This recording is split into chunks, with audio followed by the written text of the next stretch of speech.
I was just talking to Joe on the walk over, and all it takes is a text going, "How long for me to train to beat Ronda?" That'll never happen. He wouldn't know. He's not an expert. He's a fan with an audience. Ronda Rousey's latest sit-down on Bert Kreischer's podcast landed like a middleweight left hook to nostalgia, a sharp, personal unpacking of how a fighter who once owned pop culture suddenly feels betrayed by one of her loudest cheerleaders.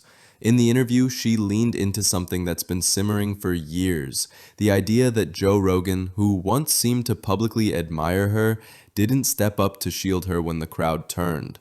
The claim was blunt. Rogan, in her view, is more a fan with an amplifier than a frontline fighter in the court of public opinion. That's interesting. Is that how you feel about you? Never fought.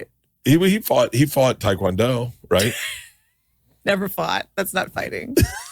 It's not fighting. Well, I'm going to exit this conversation. No, I don't want you to get any bad DMs. We need to get out. We need to get out. Joe, by the way, Joe is, if anything, I think he's the kind of guy that, like, I remember one time there was some fighter that said something shitty about me. Joe's like, "Oh, no, he's a good guy. Don't worry about it. He says shit about me all the time." And I was like, "Really?" And he's like, "Oh, yeah.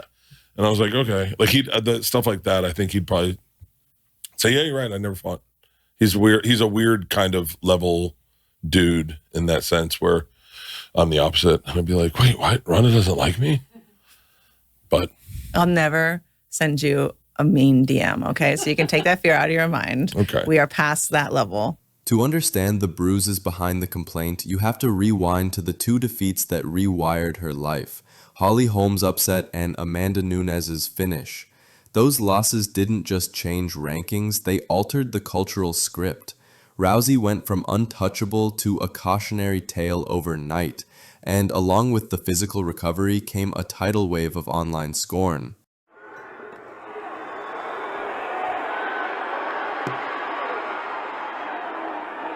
Head movement!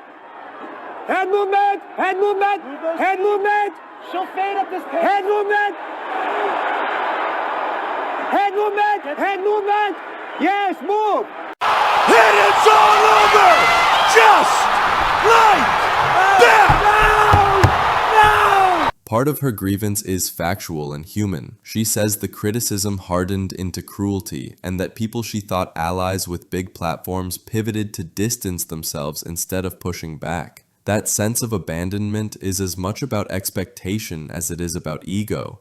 If someone who celebrated your rise suddenly acts like a disinterested referee, it stings. It was really disappointing just to see how happily everybody had turned on me, and how, people like Joe Rogan, who were crying in the ring out of the honor of being able to call my fights, had people that I considered friends in the media so quickly, turned on me. And I also am kind of grateful for it in a way, because it forced me to separate my outside people, other people's perception of me from my own perception of myself, which I had realized had really become intertwined. When you have that kind of outpouring of love and support from people, it's like you're being love bombed by the world. Rogan's role in that arc is complicated. He was a prominent voice during Rousey's ascent, and his analysis and platform reached millions.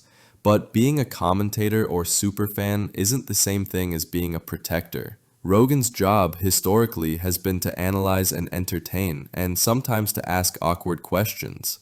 When the narrative shifted, many media figures, Rogan included, did what media does. They adjusted their tone and critique. From Rousey's standpoint, that feels like betrayal. From a media function standpoint, it looks like the cycle of celebrity scrutiny.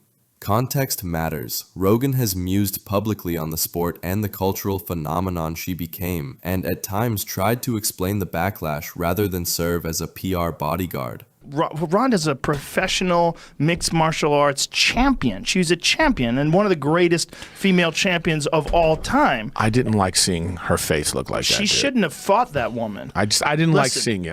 What I'm saying though is I didn't feel any of that. I didn't feel any of like, oh, it's a competition and she trains. Right. No, what I saw is a bruised and battered woman. That's what I saw. Well, and that's probably my problem. Like, okay, so you must be talking about the Holly Holm fight because that's when the one she was bruised and battered. Yeah. That's when she got head kicked and she was bloody and her face was a mess. The Amanda Nunes fights were just 48 seconds of knuckles in the face. There's also a medical and moral layer to the argument. Rousey has repeatedly pointed to lingering concussion and health issues as part of why those fights went the way they did, and she frames the later criticisms as lacking compassion for what she calls real, lasting damage. If true, that's less a celebrity gripe and more a plea for basic humanity from people who once called themselves friends. It's one thing to critique a performance, it's another to leaven that critique with awareness of someone's long-term health.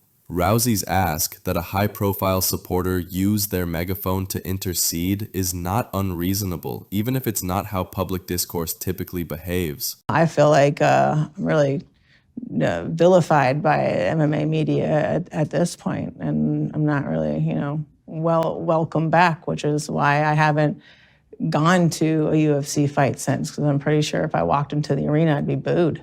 Why does that bother you? Why? I guess I wish it didn't. But, I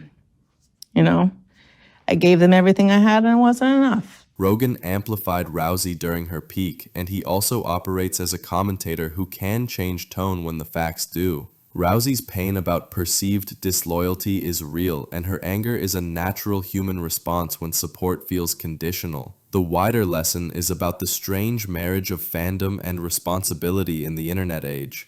Platforms convert praise into perceived obligations, and when people don't meet those unspoken duties, the fallout can feel personal and theatrical all at once. Can you think about another main event championship level where it was that kind of big of a discrepancy? You know what I'm saying? Like, it wasn't even a fight. And, and I think leading up to it, there were some kind of red flags that you saw leading up to it. If you think back now that we She know was in the great outcome. shape, though, everybody said, right? Physically Physically, though. Physically. She looked great, but like, what kind of sparring was she doing? One of the things I was thinking when she was hitting pads, she's standing there hitting pads with Edmund. I was like, they're standing right in front of each other. Like, she's not moving. Like, she's just hitting pads. Pop, pop, pop, pop, pop. The idea of standing with Amanda Nunes is just ridiculous. The difference in punching power is like literally double. If there's a modest, slightly hopeful ending to the story, it's this. Both sides remember they once admired the same thing, excellence under pressure. Maybe that shared memory is enough to move the conversation from accusation back toward understanding.